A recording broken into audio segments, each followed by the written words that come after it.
SP பட்டினம். நான் இந்த ஃபீல்டில் ஒரு 10 வருஷமாக இருக்கேன். இப்போ லாஸ்ட் 5 இயர்ஸாக இப்போ என்னென்னா இந்த சென்லாங் ஃபீடு யூஸ் பண்ண ஆரம்பித்தேன். அதுக்கப்புறம் அந்த லாஸ்ட்டு 1 இயர் இந்த சென்லாங்களோட மினரல்ஸ், அந்த ஃபீடு மிக்சிங், அந்த ப்ரோபோட்டிக் எல்லாமே கொடுக்கும் போது கொஞ்சம் நல்லா இருக்குது. இந்த லாமின் மினரல்ஸ் கொடுக்கும் போது அதில் உள்ள கால்சியம், மெக்னீசியம் எல்லாமே இதில் ஆட் பண்ணியிருக்காங்க. நல்லா மாஸ் ஹோல்டிங் இருக்குது. வீக்லி ஒரு 4 to 5 கிராம்ஸ் நல்லா இம்ப்ரூவ்மெண்ட் இருக்குது, நல்லா க்ரோத் நல்லா இருக்குது. அதுக்கப்புறம் இந்த விமேக்ஸ் கொடுக்குறாங்க, ரொம்ப சூப்பராக இருக்குது. அது விமேக்ஸ் கொடுக்கும் போது அந்த ஹெபட்டோ பேங்க்ரியாஸ் நல்லா க்ளீனாக சூப்பராக இருக்குது. அண்ட் க்ரோத் சூப்பராக இருக்குது. போன கல்ச்சர் அதை யூஸ் பண்ணுறதுக்கு முன்னாடி கிராம்ஸை விட இப்போ நல்லா அந்த கிராம்ஸ் நல்லா சூப்பராக இருக்குது.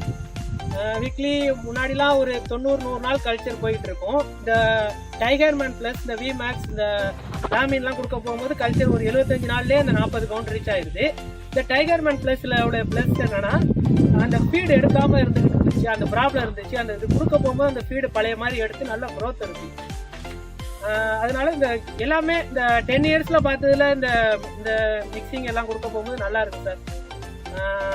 ஏஆர் யூஸ் ஆல் எல்லா ஃபார்மரும் என்ன பண்ணுறாங்க, மிஸ்டேக் என்ன பண்ணுறாங்கன்னா இதெல்லாம் கொடுக்காம இது டிசீஸ் அது மாதிரி இது பண்ணிக்கிறாங்க. இந்த மினரல்ஸ் இம்பேலன்ஸ்னால தான் மெயினாக இந்த டிசீஸ்லாம் வருது.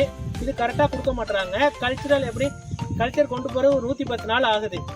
அழகாக இது மாதிரி கொடுக்க போகும்போது கல்ச்சர் டைம் ஷார்ட் டைம் ஒரு 90 நாளில் இந்த நம்ம எக்ஸ்பெக்ட் பண்ணுற க்ரோத்து 40 கவுண்ட்லாம் நல்லா ரீச் ஆகிடுது. சூப்பராக இருக்குது. குவாலிட்டி ஆஃப் சென்லாங் யூஸ் லைஃப் லாங் பெஸ்ட்.